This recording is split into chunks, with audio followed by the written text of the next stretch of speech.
This is Art Gallagher from More Monmouth Musings with Chris Christie, who I caught up with today at Add-On Pools in Middletown. Chris, your campaign and the Lana campaign have now been trading charges about who's got a better tax policy. You came out with an ad last week that said Steve's tax policy would increase taxes on the middle class, and he came out today and accused you basically of being a Democrat for attacking his policy.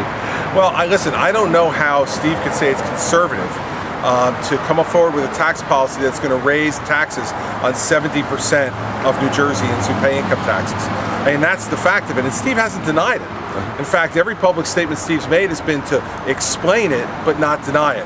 The fact of the matter is that my tax plan cuts taxes for everyone in New Jersey. Income taxes for everyone will be cut. Under Steve's plan, 70% of the people will pay higher taxes. Now, listen, that sounds just like Jon Corzine to me. So, I don't know how you call that conservative. And given Steve's conduct over the last week, he's beginning to confuse me. He's now in league with the ACLU, attacking a fellow conservative Republican, and now he's putting forward tax policies that sound like Jon Corzine's.